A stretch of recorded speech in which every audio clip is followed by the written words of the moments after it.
First long ride, nasa Baker na tayo. Anong feeling? Nakakagutom. Yun oh.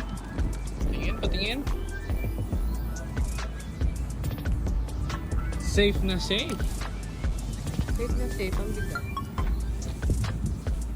So ito setup natin ngayon, lahat ng panniers naka-install, top box.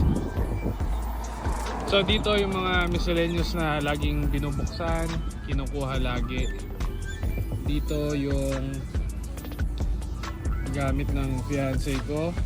Ito yung sa akin, kasi mas konti lang. Yan. Pahinga lang saglit, tapos good to go na.